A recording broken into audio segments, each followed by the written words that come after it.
The event is being recorded, and that recording will be available online so that those people who could not attend will have visibility into the work we're doing today. Before getting into the sort of the details and the instructions of the day, I want to acknowledge a few people. One, I want to acknowledge several members of the City Council, including Alderwoman Mitz, who you'll be hearing from shortly. In addition, we may have some state representatives here. I know that we have some faith leaders here. I also want to acknowledge there is Mayor's Office and City of Chicago staff here, including Commissioner Dr. Allison Arwady, our Commissioner for the Department of Family and Support Services, Brandy Kanazi. We're expecting the CPS CEO, Pedro Martinez, to come, and other members of the Mayor's team and the City's team are here. But before speaking too much, I wanted to invite Alderwoman Mitz, because Burnett's sitting in front of me, to come up. She is the Alderwoman for the 37th Ward, and she is the chair of the Black West Side elected officials and the chair of the License and Consumer Protections Committee in City Council. Alderwoman. Good morning, everyone. Good morning, everyone. Good morning. Now that's the type of voice I like to hear over on the west side of Chicago. We usually raise our voice so that we can be heard. And I'm so glad to see you all out this morning. Coming out of the pandemic has been very troubling for many of us and our families. And I'm sure you've experienced some of those symptoms as you were trying to navigate through it for the last 2 years. But I'm here to tell you the best is still yet to come. Now, if you all can agree with me, you should be really shouting because we're still here. That's right. So many are already gone. We can't do nothing about what has been in the past. I wish we could go back and grab it. But I learned as a child, what's in the past is in the past. But it's nothing wrong with looking back over your shoulders to see where you've been brought to today. Now, we are here today to talk about our public safety, and I'm sure there's some brilliant minds in this room, very brilliant minds. The only thing that we need to do, you might not want to hear it, but we must work together. Put your differences aside, take off your titles, take off your egos, and let's save some life. Let's make it better for the next generation coming behind us who feel that there's no hope. If you think you don't have any, wait till the next generation and you're not past any of that worthy cause that you've lived for back to your children.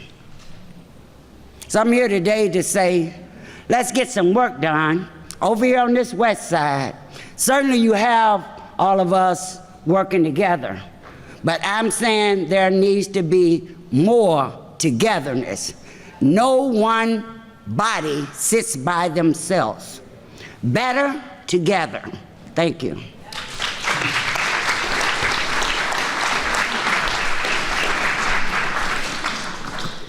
Thank you so much, Alderwoman.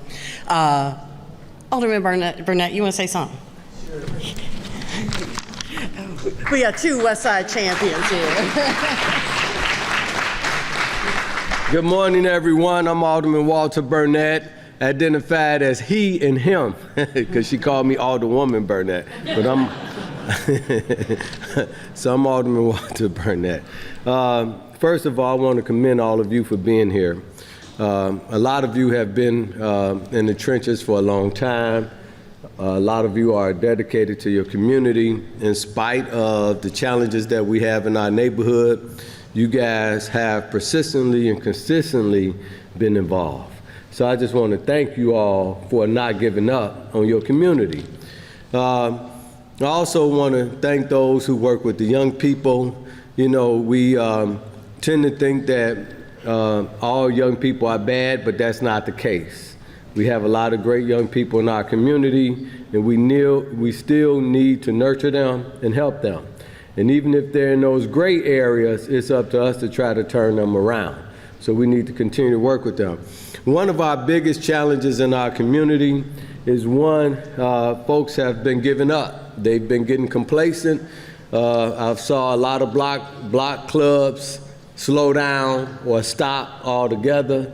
I saw people who live with each other stop communicating with each other about what's going on their blocks. We need to get back in gear, and we need to take charge of our community and get back involved. Also, one of the things that I've seen a lot of carpetbaggers coming to the community, right? A lot of folks who come to our neighborhoods and do their trades or do the violence that they're doing in the neighborhood don't come from our neighborhoods. We need to get back in gear in our neighborhoods and make folks who come to our neighborhoods respect our neighborhoods. But first, we have to respect each other. So we cannot encourage other folks not to come to our neighborhood if we're not talking to each other in the neighborhood, if we're not communicating with each other in the neighborhood, if we're not letting the young kid down the block who's just standing out there cut our grass and give them a couple of dollars. You know, we need to get back involved and make the neighborhoods a neighborhood again, so that other folks will respect our neighborhoods. Again, I want to commend those who have been involved, been in the trenches, doing a lot of great things. I've seen some folks in our neighborhood who have not only started their own block club, but they have encouraged blocks around them to start block clubs. And that's the kind of energy that we need. But also at the same time, they go to the CAP meetings, they stay involved with the police. You know, those things are very important. Definitely, we need more on the west side. We don't have enough. We need more police attention. We need more help over here. We have some challenges in our neighborhood, and as the neighborhoods are evolving and changing, and different people are moving to the neighborhood, you have different things that are happening. We need more help. So I'm not going to stand here and tell you it's rosy. I'm not going to tell you that, you know, it's easy, but I will tell you, and I like for all of the administration and folks that's here from the police department, the mayor's office, and everybody else, we need more help here on the west side, because we have good people in our neighborhoods. Folks want to be safe. Folks want to be comfortable. Folks want to not have to worry about their children. We need more help. We need more attention, and we thank you all for having this meeting today. Thank you.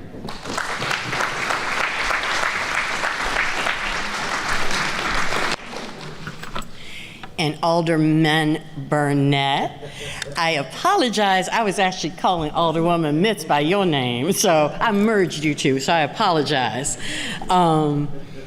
I want to start today by outlining for everyone what they can expect today. I know some of you walked in and it was like, whoa, this isn't like a town hall. There's no microphone. It's not set up, you know, sort of like theater style, and that's all intentional. There are three things that we want to achieve today. First, we want to share with all of you the information that we have about the mayor's public safety response efforts.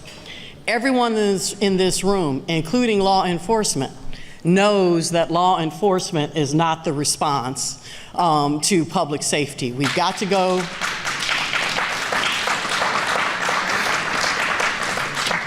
We have to go to root cause work. We have to go to dealing with unresolved trauma, and you'll hear more about the work that we're doing in that area. We also want to be thought partners with you. And that's part of the reason why you're at tables, and part of the reasons why you got numbers and you were divided up is so that there is an opportunity for each table to talk about what are the 5 things that we need to see in order to make our city safe. And each of those sheets will be collected and is going to get compiled into a master list for the West Side, and we'll read it out at the end so that you know that the work you're doing at the table is captured, and that is going to be recorded in our work. You also have on your table a sheet with a UR, I never know those things, UR codes. Can somebody hold up what that looks like? QR. I'm not techie, I'm old. Thank you. If you click on that QR code, there's actually a survey in there, some very quick questions. So please check on those too, because that's also going to guide our work and give us help in what we should be doing and how we incorporate the thought leadership of the community too. And then third, and I know this is why most of you all are here, we want to answer your questions. The mayor and the superintendent will be arriving around 11, and so you'll be at the tail end of your table work. They'll probably walk around to tables. We have some members of CPD, some members of our other departments in the room, so you may have city people at the table with you rotating through. The reason why we don't have microphones is because in our experience, there may be 20 people with the same question. And so we are asking you to write your question on the sheets that you received both when you checked in and there are sheets on your table. If you have more questions, there will be people walking around who can give you more sheets and more questions. Those questions are going to be compiled into sort of like questions, and we will be reading, for example, there may be 20 questions on why isn't there more mental health support, and we'll be able to respond to that. There will be other questions about police funding, and we'll be able to respond to that. Nothing about this process is to dodge hard questions, because honestly, the hardest and toughest questions are the questions that help us too. And so no one's trying to dodge them. We're trying to make sure we can get to every question. And by compiling them, we'll also know those areas that are most important to the city and to the people on the west side. And finally, I want to thank a few people, because we pulled this together really fast, and I don't get a chance to thank my staff who has to put up with me. So I want to thank my staff. I want to thank other mayor office staff and other city staff. I want to thank AIS, especially Sherry Jimenez, because this room would not be like this and we would have no sound if it weren't for AIS. And I want to thank the Park District for their help in allowing us to use this room. And most importantly, I want to thank the staff of our Community Safety Coordination Center, CSCC. They are the real brains behind this operation. And now I'm going to introduce you to Tamara Mahal, who's going to tell you about the work she's doing in the Community Safety Coordination Center. Thank you.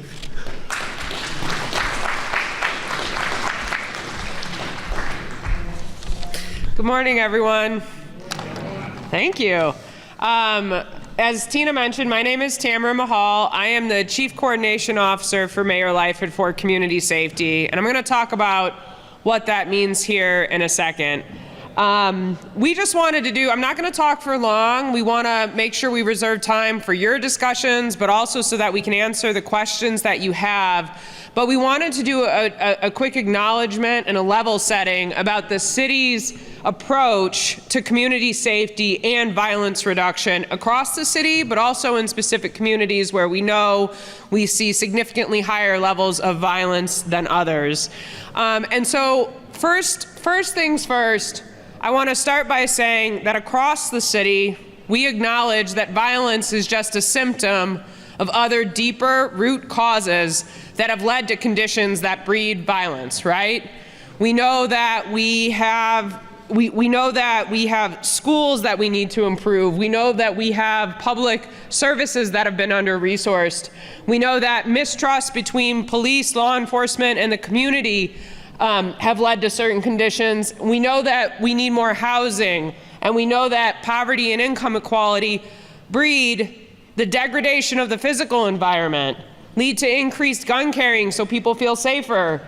That creates a level of trauma in our communities, that creates a number of students who are disengaged from school, and that we see high rates of long-term unemployment, and that is what is leading to the violence that we're seeing. This means that, as Tina said, we cannot have a law enforcement only approach. We have to take a step back and really address these root causes, both in the near term, but also with long-term sustainable funding and solutions in service of community so that we can address these issues. It's also important to acknowledge something that's not on this slide that we talk about every day and that we know is really at the core of all of these root causes, which is the role that structural racism has played in our Black and brown communities across the city. And therefore, we have to take and apply that lens to the work that we're doing. Now, I want to talk a little bit about what that means and what we're doing, but I think it's just as important for us to actually talk about how we're doing it. The city and the mayor's administration learned a lot about what works and what doesn't work best during COVID. I was in a privileged position to work with Dr. Arwady on a number of roles through COVID, but specifically in helping to lead the vaccine operation. And we learned that the government functions best when it is acting not just in service of community, but when it's allowing community to lead on the strategies that are going to be successful. And we know that that's something we have to apply here to our biggest epidemic, which is gun violence. We also learned the role that data has to play in driving what we're doing, that quantitative information has to play a key focus, but so does applying what our community members know about what's going on to help guide those strategies. And I think incredibly importantly, we learned what can happen when we coordinate the might of government. And I'm not just talking about the city, but I'm talking about with our partners at the county and the state. Thrilled to see Chris Patterson sitting over here. In order to take what we know are some tremendous resources and apply it against that problem. And as a result of knowing we needed to do this, the mayor activated something new called the Community Safety Coordination Center in August. The reality is that we have a lot of resources at government, we have a lot of influence. We need to be better coordinated in order to be able to rapidly respond with the things that are needed in order to support community, and not just on the community level, but in a hyper-local way. One of the number one questions that I get is, what do you mean when you say hyper-local? It's such a fair question. I'm talking about the block level. That means, yes, incentivizing block clubs, which we want to come with new resources to help do, but it also means looking at the physical environment, the vacant lots, the different issues that we know are contributing to violence both on our most violent blocks, but also in other areas of the community, and really engaging with you as community members at that block level to start there and form new strategies to address violence. So what does that mean for how we're doing this, right? For what we're doing. I'm just going to highlight where our key strategies sit, both on the long-term and a near-term basis. So we have been doing extensive engagement over the past 6 months, really just to better understand what are the key things that we can do as the government to help community. And one of the first things that's been pointed out, especially by our community-based organizations, whether they're in violence prevention or housing or mental health, better coordination. Just seems like such a simple thing, but takes time and effort. So we are going to be working at the community level to help provide the staff and the resources need, really just to coordinate amongst the agencies that are already here doing that vital work. We also heard that mental health is a significant concern because of the amount of trauma that community violence inflicts. And so, yes, the Chicago Department of Public Health is already working to implement a mental health equity plan, but we're coming back with near-term solutions about how we can implement a trauma-informed response today. We also know that we have to improve the block level. We have to increase green space. So we're doing things like planting trees, putting together long-term affordable housing plans. We also know that we need to work to bring jobs back. So there's new investments in commercial corridors in the long term to help develop them, but in the short term, also to ensure people feel safe shopping and working there. And we know that youth, and when we talk about youth, we mean ages up to 24, are critical, not just a critical part of this solution, but that we have to work to provide opportunities, not just to ensure they stay engaged in school, but they have the supports necessary to get to long-term employment opportunities. And then finally, I just want to say, we also acknowledge and know that the role between police and the community has to be improved. And so, of course, the police department is working on new reforms to their policies, but also implementing extensive community policing efforts so that police are more visible and the relationships are improved throughout community. All of this is underpinned by efforts like this, but ongoing engagements that are going to be taking place across the West Side, as I mentioned, both at the block level but at the community level over the next several years to ensure that we follow through on the promise to these strategies. And I'm looking forward to helping to answer some of the questions that I'm sure you all have about this in our later session.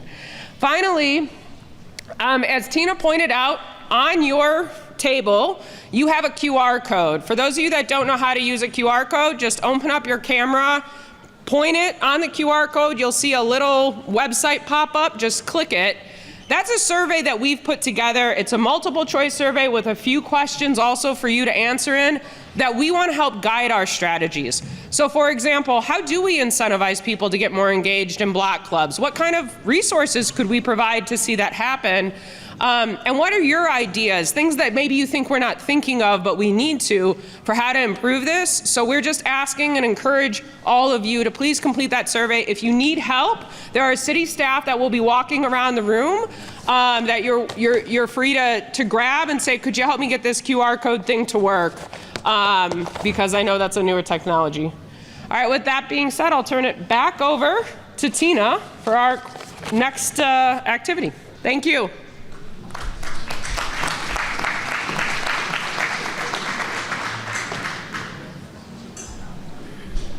All right, the fun begins. And I'm looking to see, like, I know everybody's feeling crowded, but all the tables are pretty filled up. So there are a few little empty tables that don't have numbers on them. If you feel like you want to spread out a little bit, feel free to do that. So the QR code exercise that Tamara just explained, that's one of the things that we'd like you to work on. And then there should be one of these sheets at every table. Can you guys, everybody hold up one of these sheets at each table. If you don't have the sheet, holla. But it's only one per table. And it's one per table by design, because what we are asking you to do is, one, this is West Side. This is the West Side table, so somebody write in West Side. Figure out what neighborhoods from the West Side are represented at your table. That's how we'll know that we had a good reach into the full diversity of the West Side. So if Austin's in the house, North Lawndale, Westtown, whatever the neighborhoods are at your table, please fill those in. And then talking together, figuring out the 5 things that you think need to happen in order to make our city safe.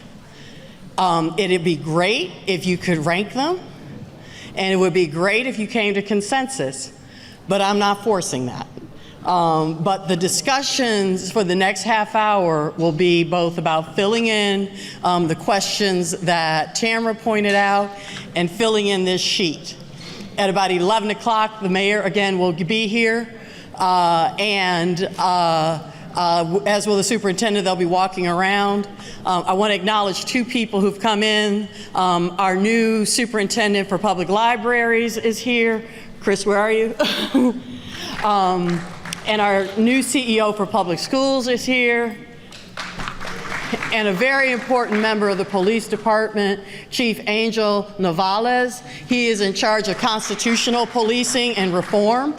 And so we want you to know that we tried to get all the key people in this room to figure out both law enforcement response, but also the wraparound services, the human response, so that we can create a safe city. So we'll be walking around answering questions, if any of you have questions about the assignment, but if you could work together to create for each table a list, that would be incredibly important. Good? All right, we'll bother you in about a half an hour. Thank you.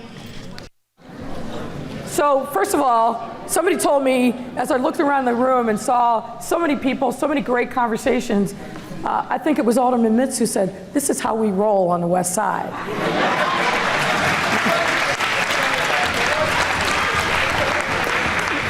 So it's always a great pleasure and an honor to be here on the West Side. And let me just tell you, my folks joke that I spend so much time on the west side that I might as well take up residence, and so maybe I'll do that at some point. But I feel very, very strongly, and if you've heard me speak before, you know that I've said this. I feel very strongly that as the west side goes, so does Chicago. Your fate, the vibrancy of the communities here on the west side, is so important to who we should be as a city. You know this as well as I do. There are incredible, vibrant communities here on the west side, and we've got to do a better job of telling that story to the rest of the city.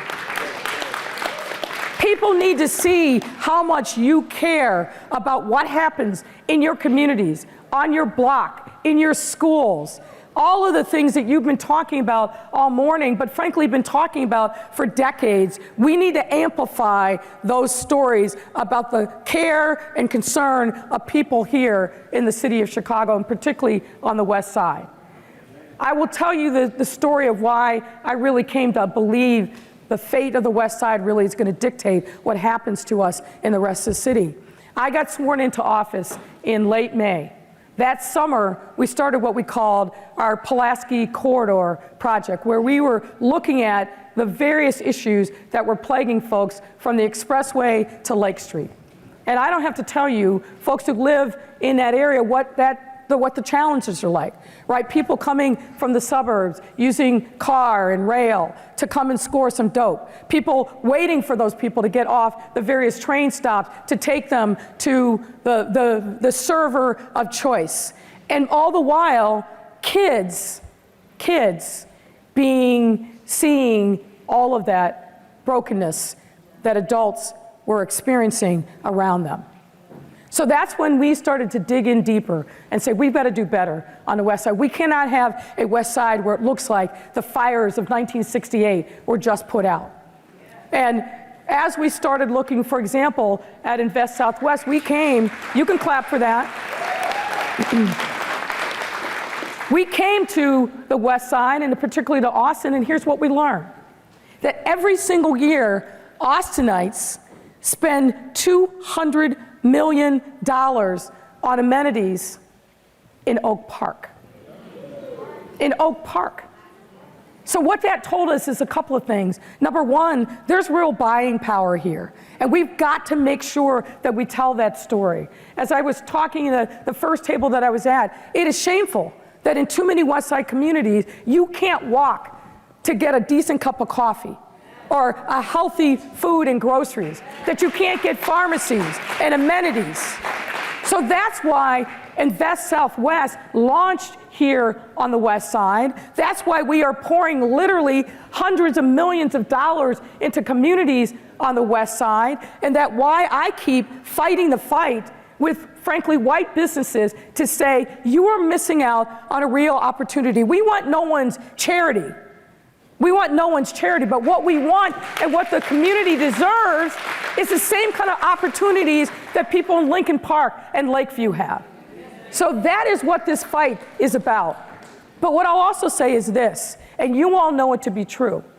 If we want safe, healthy, vibrant communities, we've got to invest in our young people and families at the earliest possible stage. We can't leave things to chance. What do we know about violence? Violence is the expression of poverty. And you know that in too many areas on the west side, we have generational poverty where there haven't been investments in people or places in decades. So the fight here obviously is about community safety, but it's really about community vibrancy. We will continue the fight, and the police department will do that on gangs and guns. But the real fight, to bring lasting peace to communities all over our city, and particularly here on the west side, is we've got to root out poverty, and we do that by bringing hope and opportunity. We bring that by bringing jobs and economic development into neighborhoods at the block level. So the fight that you all have been fighting is a fight that we share in City Hall. Every single one of these commissioners and the ones that aren't here understand that all of their work must be viewed through a public safety lens. Because that is the moment that we are in. That is what this time demands. And look, I understand that many of you have been in this fight for decades. We're joining tables that you set, not ones that we created. And I also understand that for many of you, you're sick and tired of feeling afraid, of feeling like you can't walk down the street safely, that you can't drive in your car without the fear of somebody coming up to you with a gun at a stoplight and trying to take your car and, God forbid, your life. So we are in this fight with you every step of the way. And that's why gatherings like this, for all of us, is so important. We don't presume to know what your life is like. Now, we've been here deep for now 2+ years, but we know that we have to learn from you. We come into these discussions with a humble heart and, importantly, a listening ear, not presuming that we know best for you. But if we're going to create real and lasting peace in communities across the West Side and the South Side, we have to be in this together. We have to be in this fight together.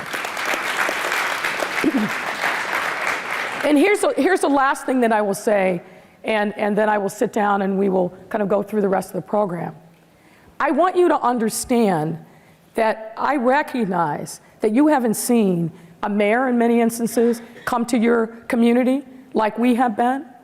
You haven't seen investment like we have made. But this is not the end. It is a milestone on a longer journey. We are not going to be able to turn around all of the challenges that you all face by snapping our fingers. It's not going to happen in a year or even in an election cycle. But it's important for you to know we are here and with you for the long haul, for the long haul. So I know sometimes when you feel like you haven't had anything and somebody comes to you and talks about resources and opportunities, it feels like, well, this is my one shot. It's not your one shot. We won't turn around the fortunes of the West Side by being episodic. We've got to be here consistently. And I want you to hear me as mayor. We aren't leaving. We aren't leaving until you have created, with our help, the kind of quality of life that you deserve, that you expect, and that frankly people in other parts of the city take for granted. So somebody say, the West Side is the? Yes, sir. All right, thank you so much for being here, everybody.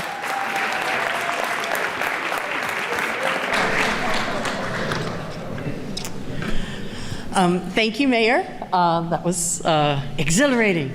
I want to just both catch you up and make sure the community knows who's on the stage. And so we spent about a half an hour or so with the tables working on priorities and public safety, and also doing an overview of CSCC, our comprehensive response to public safety. And so with that in mind, on stage, I'm going to start at the end, we have the superintendent of our libraries, Chris Brown, the commissioner of our libraries, Chris Brown. We have the CEO of our public school system, Pedro Martinez.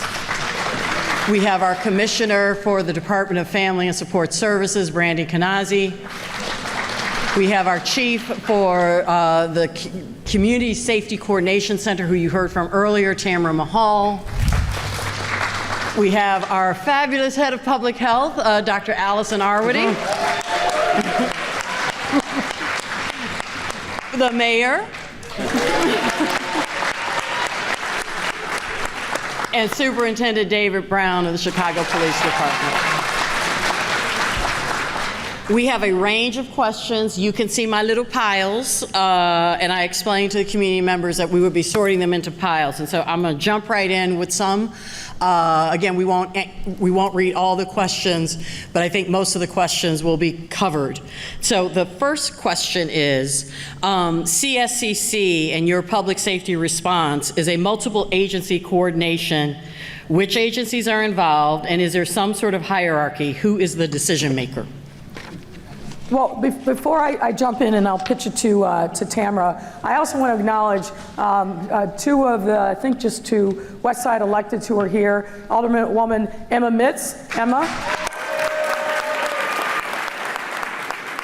And you know with Emma, you do not play. You bring it, you be real, and one of the reasons why I love her so much. And of course, another West Side Alderman, Walter Burnett. Thank you, Walter.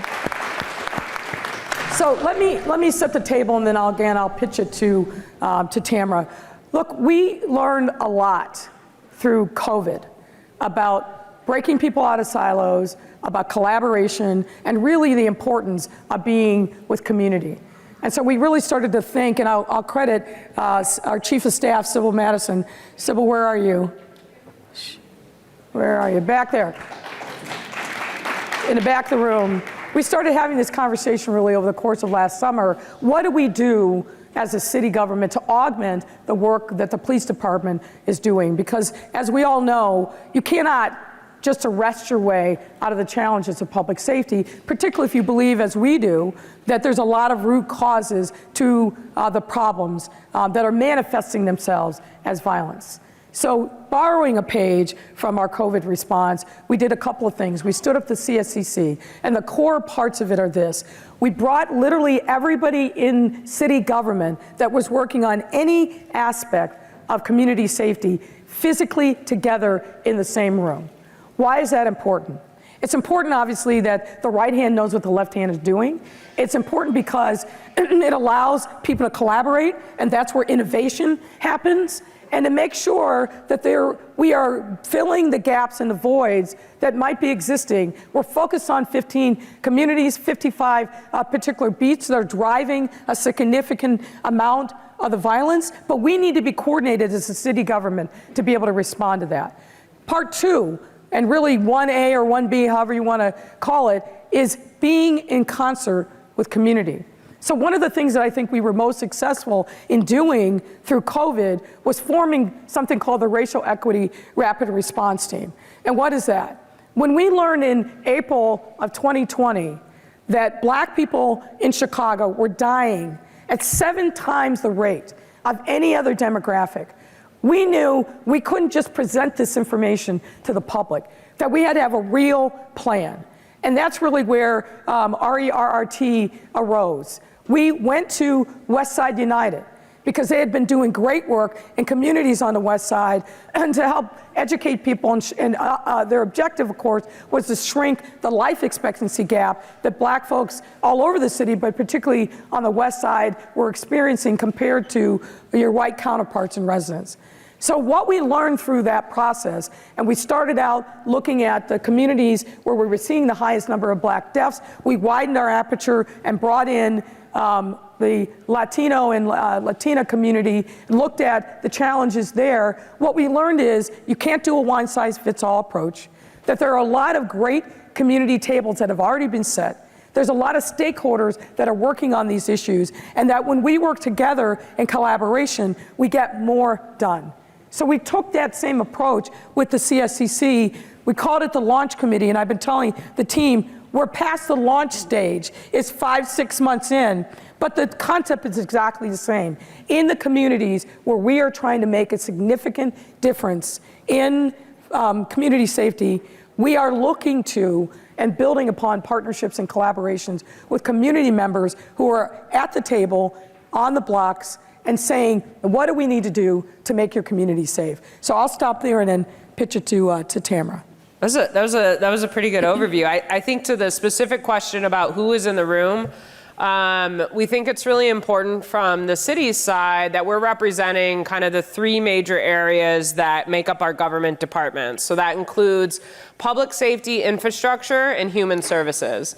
So in the CSCC itself, working day to day, we have representatives from departments that include the Chicago Police Department, the Department of Public Health, the Department of Family and Support Services, CPS, Parks, the Police Department, Streets and Sanitation, Housing, a lot of different departments that are working together on a day-to-day basis to break down those silos. But I will say a really important component and something that we did learn, especially during our vaccine operation, was how important it is to have community engagement sitting not just at the core of what we do, but leading what we do. And so we also have been working with organizations and philanthropic partners to actually hire new community engagement managers who work to represent and advocate for their community in the CSCC.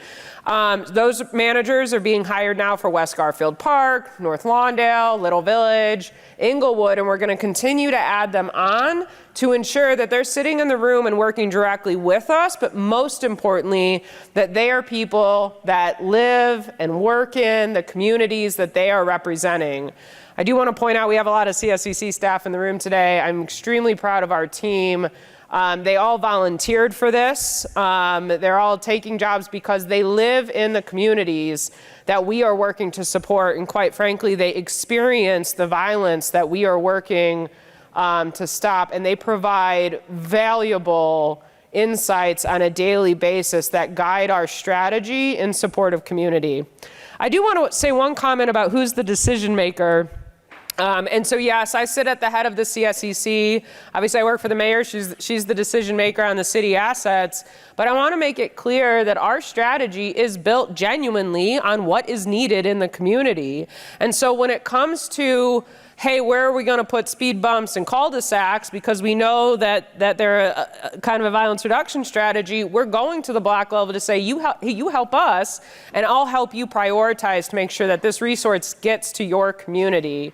And so I do just want to comment that that is the lens through which we see everything, which is what did the community say? And most importantly, let's not just work with one or two specific organizations, but let's set up multiple pathways to ensure that our engagement strategy is, yes, based on the representatives that have been elected, is based on the leaders, the faith leaders, the community-based organizations that are there, that we also have pathways for engagement like this so that we're hearing directly from you about the strategies that you need and we can help to prioritize those resources. And this is from Jesus Del Toro. What does mending the trust between police and community members look like? What needs to be done to get there? And then related to that, from Maria in Garfield Park, the most valuable resource is people, sort of what you were saying, Tamara. How do we work collaboratively to bring out the best in each one of our neighbors? That's a really, really good question, the last part. I'll start and then I'm going to ask the superintendent to jump in. Look, I think we live in a very difficult time. There's no question about it. And it was difficult way before COVID hit. But I think COVID has exacerbated a lot of tensions and frustration and anger that people have been feeling for a long time. And I don't need to tell you all in this room about that. But the one thing I would say, really picking up on the last question, is I think we've got to figure out a way to give people grace. We've got to figure out a way to not demonize people who have a different perspective and opinion. You know, in our participatory democracy, it depends upon us being to come together and find consensus. And yet the toxicity of our public debate and our civic discourse is if you aren't, rigid in your views, then somehow you're lesser. And if you find somebody who doesn't agree 1,000% with what you advocate for, somehow they're the lesser. A big part of the work that we are trying to do around community safety is finding that common ground, giving each other grace, giving people the ability to vent their spleen after being ignored for decades or a lifetime in many instances. And so as a public official, you got to have a tough skin. We all know that. But we've also got to grant each other the grace and to recognize that we really fundamentally all want the same thing. We want peace. We want a vibrant community. We want life where we can build a great family, a great community, pass on wealth, and not just material wealth, but the wealth that comes from wisdom And we can't get there unless we find that common ground with each other. And on the question of trust in the police, really to me, the answer is the same. We have a long sordid history of policing in this city where too much has happened that hasn't been accounted for. And by accounted for, I meant that people haven't been held responsible for.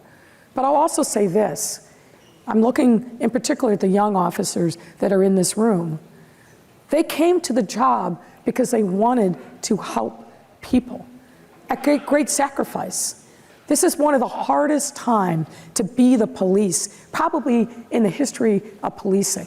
And they literally risk their lives every day to keep us safe. And that came home loud and clear with the murder of Ella French. But even beyond that, in 20 and 21, and already this year, we've seen record numbers of circumstances where uniformed police officers, right? Not the folks that were in plain clothes and a plain car, but uniformed police officers are getting shot at, right? So we also got to make sure that we understand the perspective of the officers as well. We need our officers to be supported. We need them to be supported particularly with training because we want them to be doing their job in a respectful, constitutional way. We need them to understand something about community rather other than just the crime statistics. And that's why, frankly, the superintendent has placed such an emphasis on positive community interactions. What does that mean? That means get out of your car and have a conversation with somebody in a circumstance where it's not a lights and siren and lock them up moment. Because that's the only way, in my understanding, that we're going to be able to build real trust. That the police see you for who you are as their neighbors and recognize that their most valuable tool is that community trust and having the community on their side. And for you to feel like the dollars that we spend on policing are actually making a difference every single day in your quality of life. And that when you need them, that they will be there for you in a respectful and constitutional way. And I'll just add just a little bit to what the mayor is saying, agree wholeheartedly with everything she said. But in addition to that, just think about building trust with the community from a policing standpoint, like any relationship that's been broken. And you're the partner that broke the relationship. Now you've got to do more for that person to trust you. Mm-hmm. You have to come humble, willing to do more to build that trust. And you know, when it initially starts to get built, it's fragile. It's so easy to lose. And many people here have been in relationships where you're the person that broke the relationship for whatever reason, whether you cheated or whatever reason, and now it seems like you can't do enough to keep that relationship going. But if you value the relationship, and we do, we absolutely need the community to be able to be successful. There's not a strategy in policing today to be successful without the community. So we absolutely have to be that partner in the relationship between police and the community that does more to be able to build our trust. And here's what we're asking the community, because you're safer when you trust us. When you trust us to give us information, you're safer when you trust us to tell us what's happening in the community, to tell us when it's happening in the community, who's starting the issues that lead to violence. So it's in your best interest to accept our efforts to build trust. So I know we broke that relationship. And some of you have personal experiences where the police did things to break that relationship. But we are committed to you taking us back. We are. We're committed. And just tell me what, I know, flowers, candy, cookies, whatever we gotta do, birthdays, Valentine's Day, we'll make up a day just to say how much we care about the community, how much we absolutely love you and care about you. And it's gotta be for real, you gotta feel it to where you now are a partner in our relationship. So, you know, I could talk for days about building trust, but just think about your relationships. When that trust is broken, then what that partner's got to do. That's what we're committed to doing. Thank you. Well, fear not. Now, fear not, the community has given some suggestions on what you can do. I think he said I got to take him out to dinner. That too. That's not on the cards, though. One thing, and it's not a question but a flag, you know, when police warrants are served and property is damaged and there's no reimbursement to fix the property, I don't know if that's true or not, but that was brought up. There is a concern or a question about... Well, let me just pause on that. That shouldn't be a thing. If somebody comes and damages your property from the city of Chicago, police or otherwise, there is a claims process. And if you're not getting that fixed, call 311 and we will make sure that we get that addressed immediately. That should never, ever, ever be a thing. Thank you. We break it, we own it, we fix it. And if 311 doesn't work, community engagement at cityofchicago.org. So the other question is, because we are a city that's living with the legacy of racist police officers, are there some specific questions or screening to do, including polygraphs, with specific questions to root out racist officers? I'll take that. Yes, there's ways we vet the background of our officers and try, but as you know, it's difficult. The real issue is we need a more diverse police department. That's the real issue, that we need more people representing the community. And we recently did some significant things to be able to create a larger and larger pool of very diverse candidates. We're expanding our waiver for 60 hours of college to other professions other than just military. So if you are someone in your family or someone of your friends want to be a cop, now we'll waive 60 hours if you have 2 to 3 years life experience as social service worker, corrections, jails, healthcare services, education, any experience, work experience in the trades, because that is a more diverse workforce than just law enforcement and military. And it's a more broad workforce with other life experiences that we sorely need in this profession. Just college alone doesn't get us the skill sets we need, and we know that, and we've seen that. That's what we've had since 1998, college alone, and we've seen some of the failures of only considering people with 60 hours of college. So soon to come, a more diverse workforce, particularly black and brown, is our focus, along with my personal focus is more women in this profession. More women need to be leaders in this profession.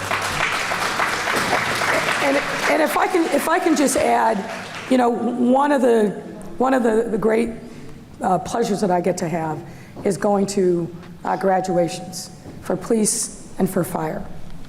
And I sit on this stage like this one, I look out into the audience, and I always take a moment to kind of study the graduates. And here's what I know. Every single one of those graduates that passes the stage, that becomes a policeman, a fireman, is walking into a middle-class life, secure financial future, with incredible benefits. And if black folks don't take advantage of that opportunity, we are missing out. There are 3 sure ways that we can, as a city government, that we can create good paying, well benefits, middle class jobs. It's called police, fire, and teachers. Police, fire, and teachers. And look, again, we're realistic about the history and legacy and the presence of the Chicago Police Department, but I believe, as the superintendent does, one of the surest ways that we solve that legacy and don't keep repeating it is by having people of color and women in those jobs.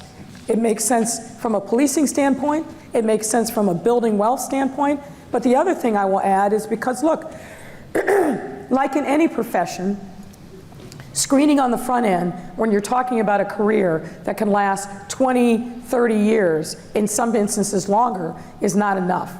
We've got to make sure we're building in institutional controls and standards so that we hold people accountable on that journey. All the more reason why we've got to make sure that the supervisors, the sergeants who every single day touch more police officers than any other supervisor in the chain of command, the lieutenants, the captains, the district commanders, they also must be reflective of the diversity of our community. And so, but you can't get there unless you create the pipeline on the front end. And again, I'm sure there's folks here sitting like, there is no way in fill in the blank that I'm going to encourage a young man or woman to be a police officer. But you get the quality of policing that you demand. And it can't just be a police force that doesn't look like and represent the diversity of our city. And I'm telling you right now, we are at a critical juncture for black men and women to enter this profession in the city of Chicago. If you want to change things around from the long term, help us recruit folks to come into policing with a community sensibility born of being a member of communities like the communities on the West Side. That's critically important.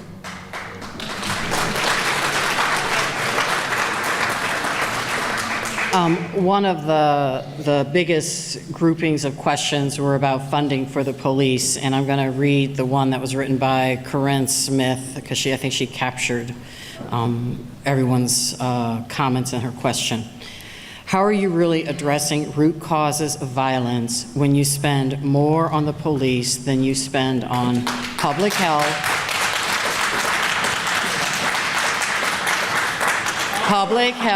violence prevention, homeless services, and mental health services combined?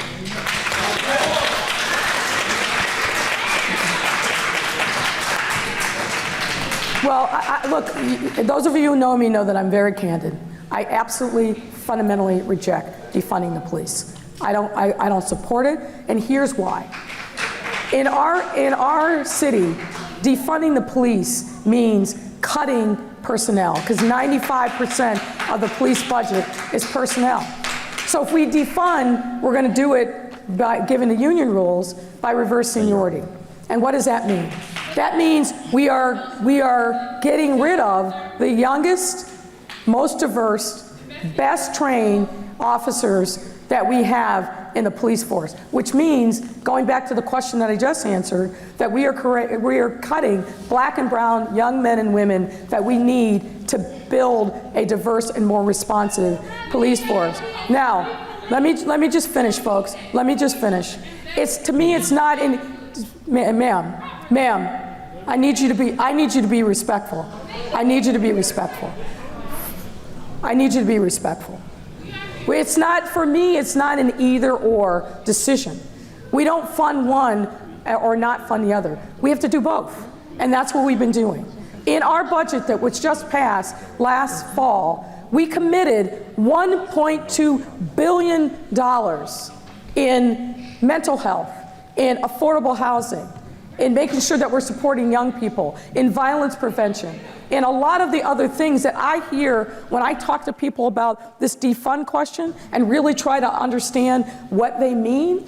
What I hear by and large is, we don't want the police department to be the only thing that's funded, because community safety isn't just about the police, and I agree, 1,000%. Community safety has to be about making concrete, specific investments in human capital in places. And if you look at our budget over the last 3 years, and we'll do the same thing again this coming year, we agree that we must make these kinds of strategic investments in people. If you were here when I talked at the beginning, what you heard me say was, we've got to make investments in people and places that haven't been made for decades and generations, because the starving of resources from communities is exactly what has exacerbated and created the problems that we are now trying to solve on a bigger scale.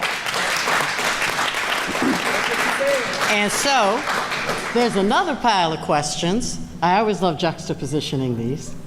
that ask, why aren't there more police on the west side? Why is our response time so slow? And why are you making can you make the district smaller so we can have more police in our neighborhoods? I love all of those questions. Sure. You want to start? And I'll start taking them. So yes, we do have vacancies that have been compounded due to COVID from 2020 and 2021. Of course, we couldn't give it as many in-person tests. Actually, we didn't give any in-person tests for the police applicant in 2020. And so 2021's vacancies compounded with 2020's. But we are catching up with filling our vacancies. And the pool of candidates that's coming through, they are more diverse. More black and brown and women candidates are in our police academy. So the future for diversity is bright. Filling our vacancy is going to be a challenge, but we have made progress. The day we announce our expanded waiver for 60 hours of college, 400 candidates applied for the job. We have been averaging 100 candidates applying for the job every week. So 4 times what we normally get, and a very diverse pool, people from all over the country that were born and raised in Chicago who couldn't get hired here, had to go somewhere else, want to come back home. And so we creating an opportunity for more people to come back home and be Chicago cops, and a more diverse pool. Secondly, we prioritize the West Side in staffing. So we send not only the district patrol officers to the West Side, we also send our community safety team, an additional 100 officers, and we specifically dedicate those officers to the 11th district, but we also send some to the 10th and the 15th district. So the West Side is our priority. So goes the West Side mayor. Is not exaggerating, and it's not cliche. If the West Side crime is down, citywide crime is down. So we have to be successful on the West Side, and we have to do it in the right ways that builds trust. We can't stop and frisk. We can't mass incarcerate. We have to be here present with you when there's no crisis to build your trust with resources, with real numbers, committed to staying on the West Side and in these neighborhoods. So more to come, but again, we had impact on COVID. There's a little bit of an impact on generation resignation where young people are just deciding to take a break, but we are making progress. We are building our staffing, and finally, we are committed to the West Side districts. And let me just add, if I can. You heard a lot of noise probably 6 weeks ago about tactical teams. And for those of you who don't know, those are the plainclothes guys. I've never seen a job where tactical teams, where officers are so quick and desperate to get out of their uniform and get into plainclothes. But the tactical teams are a critical part of our public safety. And let me just say that we are also holding them accountable. You know what you're experiencing on the West Side. And I've been very clear and blunt, as has the superintendent. No one gets to sit it out. No one gets to sit it out. If you're not producing, if you're not making sure that you wake up every day and get on your shift to say, how can I do more? How can I do better? How can I make sure that I am moving the needle on violence in the areas in which I'm assigned? We don't want them. They're in the wrong job. We are paying our police officers, you well know, a lot of money, and they got fantastic benefits. Nobody gets to sit it out. They've got to be part of the fight. And so questions that you should be asking when you go to your beat meetings, when you meet with your district commanders, is what's the productivity of the tactical teams? And that will tell you a story. And we've been very clear, and the superintendent has been very clear. If you're not going to produce, if you're not going to do your job, you're not going to be on a tactical team. You will be back in uniform, chasing 911 calls, because our residents deserve all of us to perform at a level of excellence in this crisis of gun violence, and nobody can or will sit it out, not on our watch. So we're running out of time, but I've got 3 questions that I think we need to cover. So the first is in the area of mental health. What are the districts on the west side participating in the alternative response to police? What type of resources are going into mental health? And sort of moving question is what are the proper steps to help someone who is struggling with a mental health crisis? So. You want to start and take the last part first and then talk about what we've been doing? Yeah, sure. I'll start and then anybody can chime in there. So to chime in on that prior question, mental health is a major problem. It was before COVID. It's gotten worse during the time of COVID, and in particular, different than a lot of physical health issues, we see mental health issues typically arise in the teenage and sort of 20s years, and then can have these lifelong impacts. And so under Mayor Lightfoot, we actually have had a tripling of the mental health budget at the Department of Health. And we've been working to say, yes, it's about clinics and high quality clinics, but even more than clinics, it's about getting mental health resources outside the walls of those clinics to the people who maybe are not raising their hand and saying, I need mental health issues, I can make a 10 a.m. appointment on a Thursday.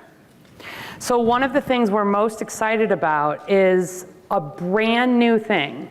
For the first time ever in Chicago, CDPH has mental health clinicians embedded in the 911 call center. So where folks are calling and there's needs and we can resolve, and yeah, it's good. And we're thinking about those call takers, that trauma, that stress, thinking about the responders. So the first part is when folks are calling 911, let's get mental health into that part of the response. The second part is about embedding mental health clinicians in mental health crises, because what's in the middle of that? Health, mental health crises. We've never done this before.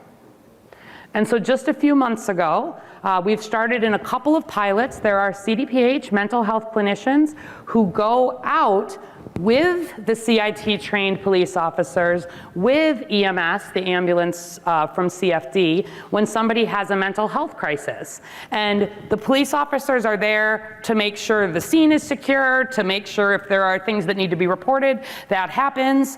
The EMS, the CFD folks are there in case there's a medical need going on, there's something that needs to be addressed there. But really, it's about that mental health clinician trained in crisis response, because our goal is to treat this as a health emergency, to have folks be able to get connected on the spot to care, to shelter, because often those are linked. Sometimes folks do need to go to a psychiatric emergency room type setting, but most of the time in the opening months of this trial, in this pilot, we've been able to resolve those issues on scene, get people connected. We stay for hours if we need to this question of how do I get somebody in crisis, how do I get this connected? Those teams are on the ground doing that. But then the third part is, how do we think about the mental health system? So the crisis response is what people may call for, and people may only know to call 911. 988 is going to be launching next year. That's a nationwide emergency number for mental health, suicide issues, where you don't have to call 911. The idea is you can call all over the country 988 and get a first and foremost mental health response. And yeah, this is taking this seriously. This is saying let's put health back in the center of these responses. The third part, just quickly, if you don't mind, is after that crisis response, where are we bringing people? Because very often, people with mental health issues also have substance use disorders, addiction issues, and sometimes there is a lot of overlap around violence, domestic violence, interpersonal violence. And when somebody's having a mental health crisis, we don't just want to get them mental health care.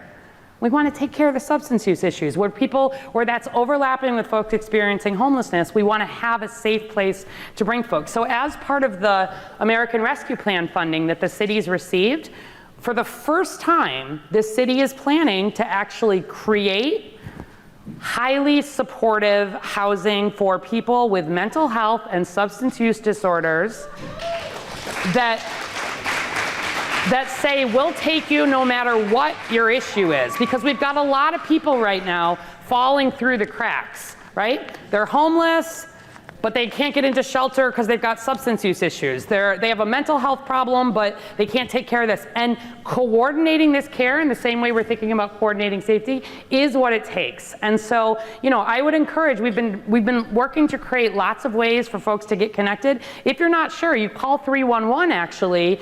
You don't just get the 311 operator, they will transfer you to someone who can help with the mental health concerns. So we're building a network. There's a lot more to come, but please know we are in this and extra committed to this. And it's been, real new investments. So let me just also invite Dr. Arty to talk for a moment about one of the other components of the question, which is, how do we have those conversations? How do we start to make sure that as a loved one, a friend, a family member, that when people are in crisis, that we have the tools to start those uncomfortable conversations. Because look, biggest part of that, we can build the network, we can provide the resources, we can make sure that we empower the clinicians, but if people don't seek help when they need it because of their fears of stigma, then we have lost the battle before it's even been waged. So, if you could, Allison, just talk a little bit about what we've been doing to try to equip everyday folks with the tools to have those conversations, to get somebody that they love and care about, that they see is really struggling, into the circle of care, so that they can start to address those challenges. And we're not talking about folks that have a DSM diagnosed condition. All of us are struggling. Who wouldn't be after the 2 years that we've been through? And many of us were struggling way before then. So we've got to destigmatize the notion that when you're hurting and when you have pain, that you can get help and assistance. So briefly, we started something under the mayor called Trauma-Informed Centers of Care. Trauma-Informed Centers of Care are places in neighborhoods that provide mental health care and support for neighborhood residents that by definition take people regardless of their income, regardless of their insurance status, regardless of their immigration status.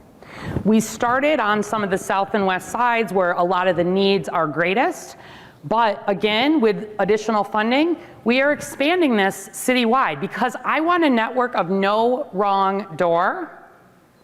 And more than that, I want to get this out of clinics. So we've been partnering with libraries, we've been partnering with CPS, we've been partnering with the Department of Family and Support Services to say, what can we do to have social workers available? Sometimes people are more comfortable talking to a social worker. We've been funding social workers in food pantries.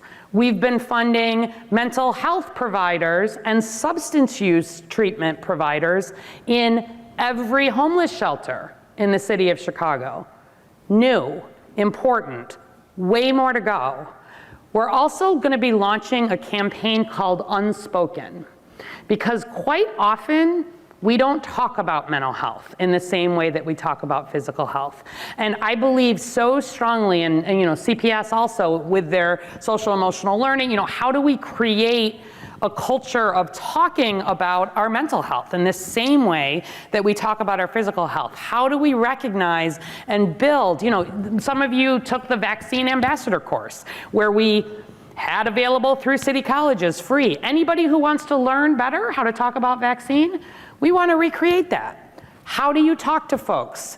Talking about mental health struggles does not make people more likely to commit suicide, does not make them more likely to have a bad outcome. Recognizing signs of mental health challenges that we all have at different points, talking about them openly, and getting people connected outside of the health system that still carries too much stigma is what I think we have to do long term, and we're only going to do it by thinking about, through all the work we're doing, how do we have this just infused at all points. Youth, the other big pile. I know you guys thought you were going to get out of it. No. There's so many questions about youth, I can't compile them into one, but this was my favorite. This is my favorite of the youth questions. They were all great, arts and more investments, but how do we plan to empower the youth in these underserved communities so that they can actually see that they have as many options for success, financial, educational, et cetera, as others? I will start, and then I will pass it to the folks who are engaged in these issues every day. And really the question is the answer. How do we make sure that young people all over our city, regardless of the circumstances into which they are born, the circumstances in which they are currently living, feel opportunity, hope, and importantly, love? I'm a firm believer that our young people are part of the adult ecosystem around them. And sometimes that's challenging to create that kind of adult ecosystem that mirrors and reflects the positivity that we need our young people to feel from the moment that they have consciousness as people. So we're doing several things that I think are the right investments and the right strategy. But again, we need that feedback from all of you, particularly those folks that are interacting with young people on a daily basis. So let me start talking about a few of the things, and then I'll pitch it down the line. We know that way too many black and brown kids are showing up in kindergarten not ready to learn. It's a staggeringly low number. The number for Latinos is in the low 30s, and for blacks in the high 20s. Ready to learn based upon a variety of different metrics. What does that mean? That means that when they get to kindergarten, they're behind already. That means that we've got to work that much harder to get them by third grade to be confident, literate learners for life.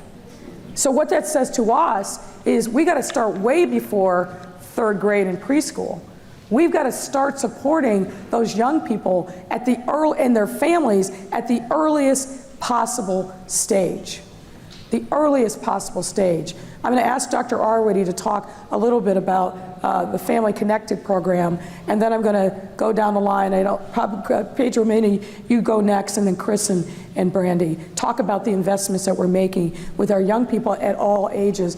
And here's the thing, folks. We spend in the city, and have historically, a lot of resources around kids once they get to the preteen and teenage years. And we're going to continue to do that. But if we want to stop the pipeline of young people getting to that proverbial crossroads and making the wrong decision that has implications for the rest of their life, we got to start way, way earlier in reaching these children and their families, children, not just young adults, not just preteens. We'll continue to support that cohort because that's important.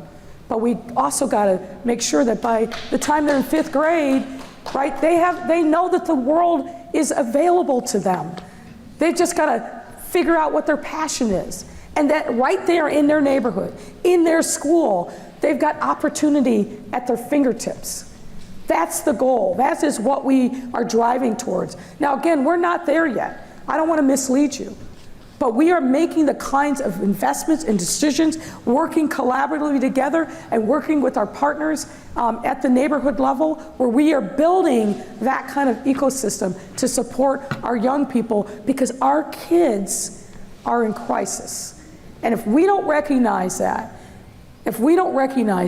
we're going to lose another generation. And I'm not going to let that happen on my watch. So I love that we're starting actually with public health and with Family Connects, because often when we talk youth, we are thinking older kids.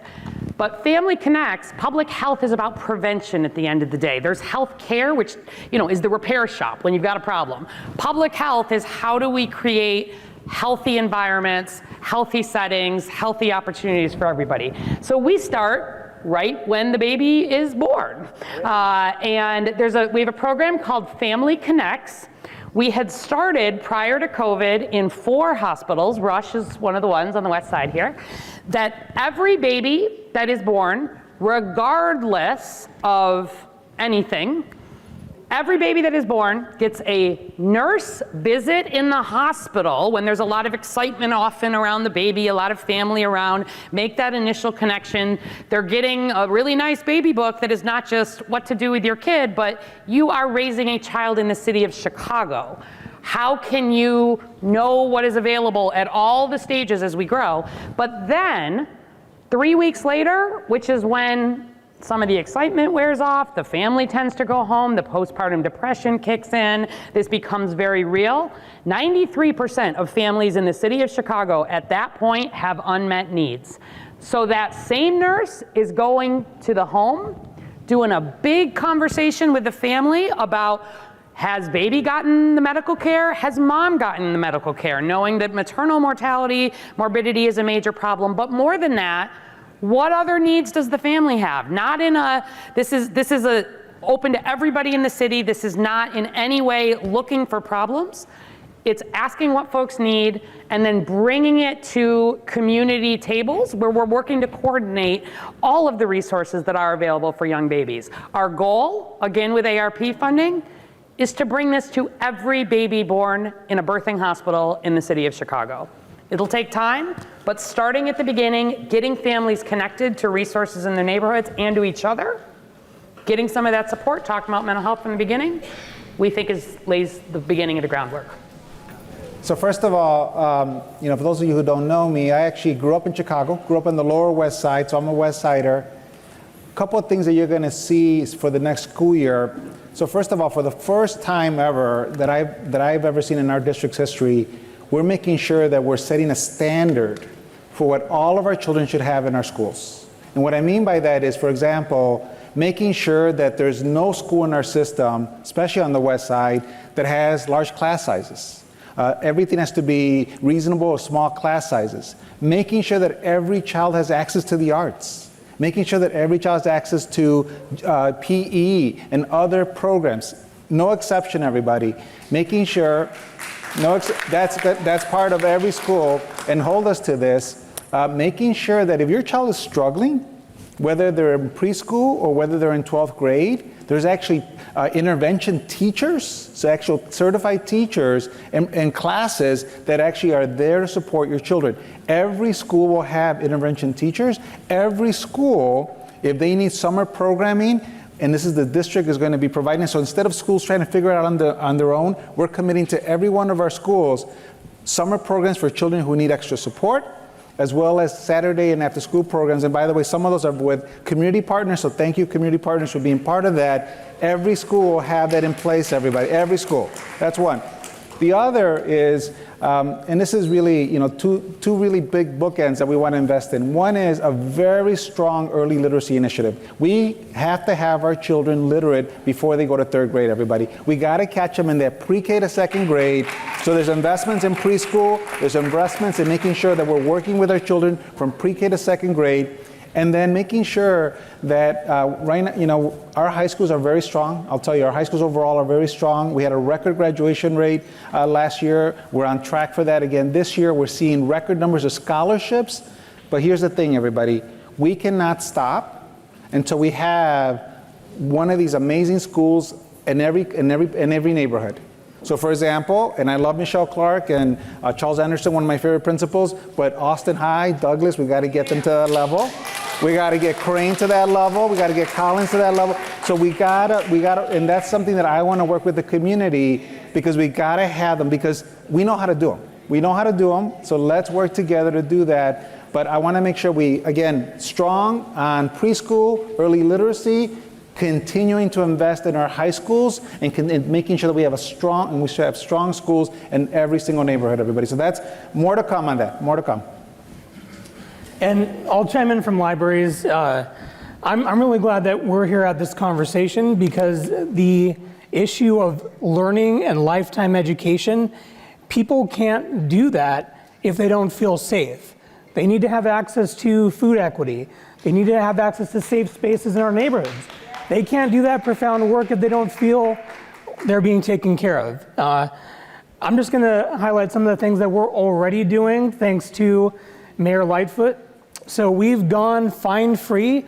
We are one of the first large city libraries in the country to go completely fine-free. And that has a huge impact on that question around youth engagement and support. 1 in 5 of our children library card holders had blocked accounts because of fees. So because of policies that are more inclusive, that, thanks to our mayor, more of our children can access that. We've also, this year, we've gone to provide Sunday hours in every neighborhood, which is huge, to give people a safe space in their neighborhood in every library in Chicago, again, thanks to our mayor. And then, since we're on the West Side, I also want to mention, we've added U-Media spaces. Everybody in this room knows Chance the Rapper. He came through our U-Media program. They get mentorship and chances to develop digital skills. We've added those U-Media spaces to the Legler Regional Library, to the Austin Branch Library, and to the Douglas Library. So those are access and resources for our youngest, and I'm really proud to get to serve you all with the mayor.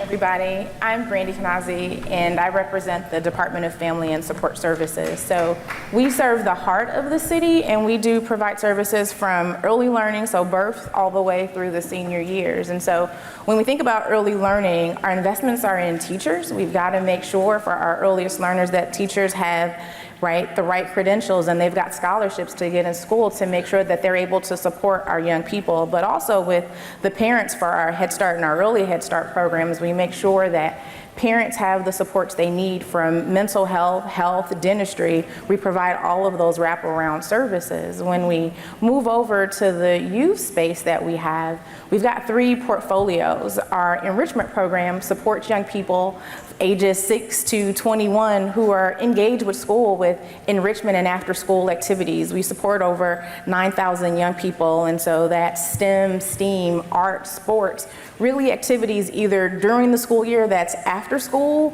or during the summer to make sure year-round they're engaged and we keep them engaged with school. And so a lot of our partners work within the school system and the libraries. Then when we move into our youth employment space, I get really excited with the mayor's investment this year. We've got $24 million that's supporting young people with jobs, right? And so we've been able to raise the wages that young people receive from $14 an hour. When I started with the department, it was $8 an hour.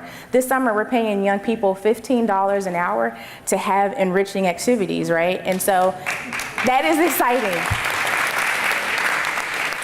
And so we're able to make sure that they have a career pathway. And so they're in cohorts of 20 young people, and they're able to work with a youth coach to think about, what do you see for the future, right? So many times I remember when I was growing up, you got to see something to believe that it's possible. And so having that exposure and that opportunity is really important, especially as we think about summer jobs beyond the summer, but year round. And so that's some of the work that we're working on. When you think about creativity, at the beginning of the pandemic, so many of our young people really suffered because they weren't able to have that interaction, that in-person space. And so sitting on the computer just really didn't sit with them. They wanted to know, how do we make a difference in communities? And so we started the Chicago Youth Service Corps, which is really a civic engagement program that we took from a summer program in 2020. This year, we're able to make it into a year-long program where young people are able to really think about, what's in my neighborhood, right? What do I feel that's lacking? And what's my capstone project where they present of, here's what I want to see. And so for the last couple of years, I've sat on these capstone projects and I've watched you talk about how do they do revitalization, right? Buying homes on their neighborhood and being able to rent them out and make money, so they see that entrepreneurial spirit. They also are able to think about, I want to be a podcaster, and so they think about what are the questions we want to be able to ask, and so just all of those things. And so I just say again, that program now with our investments from Mayor Lightfoot is able to be year round. And then just lastly, for youth who are justice involved, we think about supporting them holistically, right? Giving them a voice to make changes and to set the trajectory. And so we're able to provide them with a coach that can help support how do we take them from the situation they're in and get them on a path to what is sustainability for them. And so I say all of those resources is really how we help to see people holistically within the department. Thank you. Mayor, we're a half hour over time, and I do want to flag one of our most important community partners, the Garfield Park Right to Wellness Collaborative, is hosting a similar event upstairs that is community-led. And I know some of you are doing double duty, so I wanted to be respectful of that. There are a bunch of questions that we're not going to be able to get to, but I want to just capture them. The role of faith in this movement to make our city safe. There were questions about guns, questions about drugs and open-air drug markets and how we can make our community safe from those. There were questions about funding and how to access funding. One of them, I want to flag, the person's asked, who is the person to talk to about getting funding? They are RFPs. We don't magically give out money. There's a process. The final set of questions, which are really a lot, different questions surrounding community development, starting with, have we considered reframing public safety as community wellness and vitality, which I know in our discussions as a senior team, we talk about that all the time. And then the final question, which I hope we can respond to, and Tamara, you may take this one. What's the next steps? What's going to happen after this engagement and the 5 other engagements that we're doing in the community? Will there be a report, a rollout? What will happen? Oh man, I want to answer a lot of those questions too, which is good. So let's talk about next steps.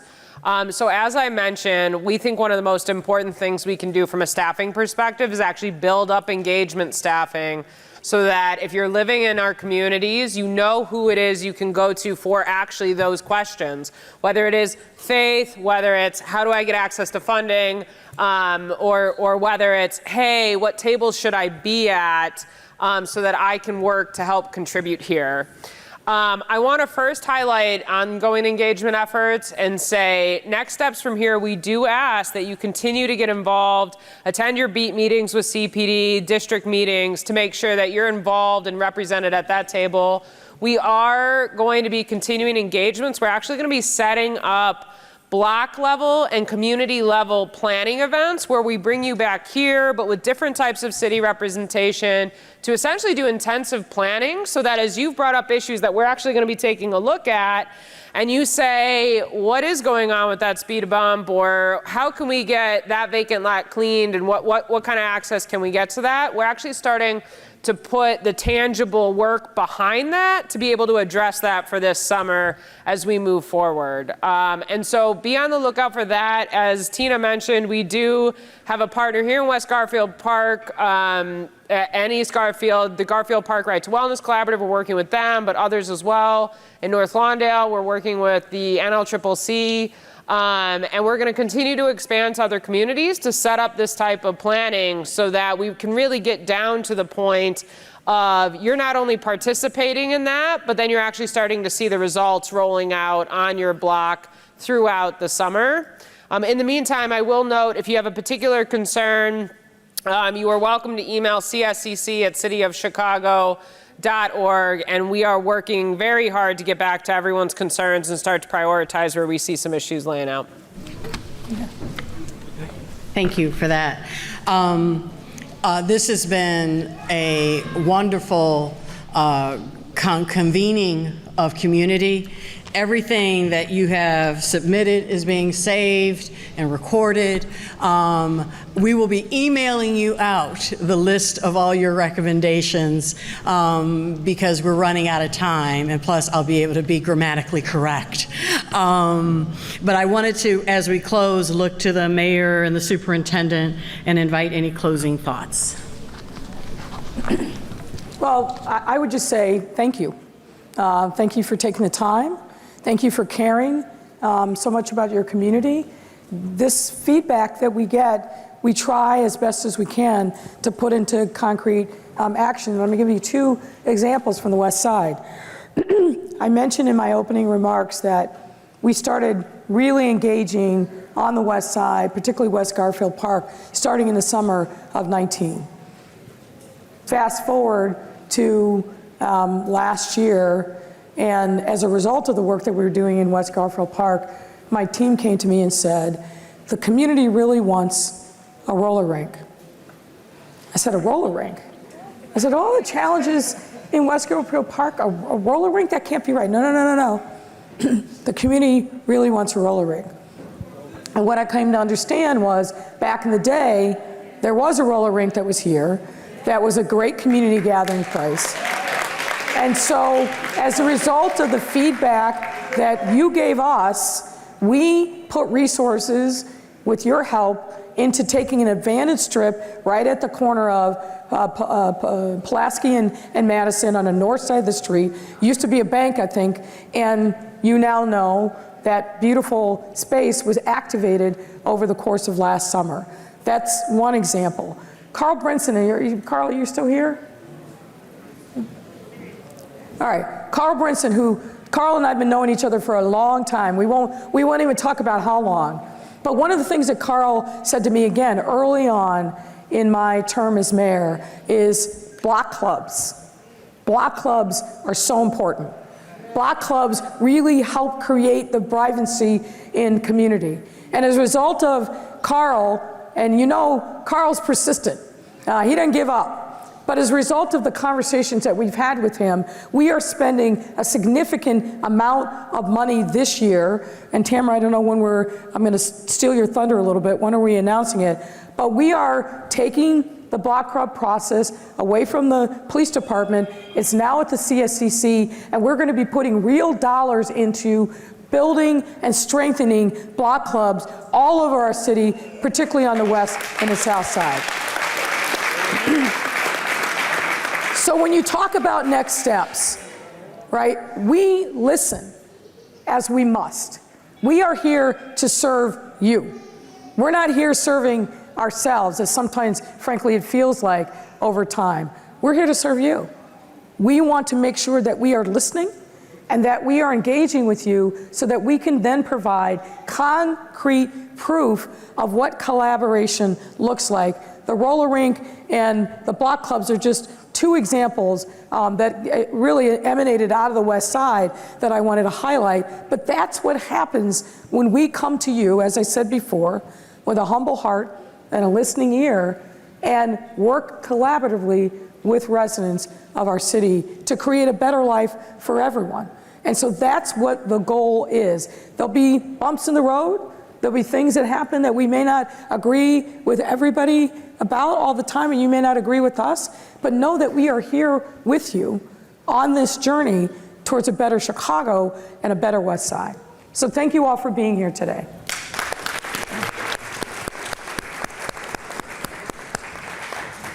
Everyone, onward, as they say. Thank you for being here.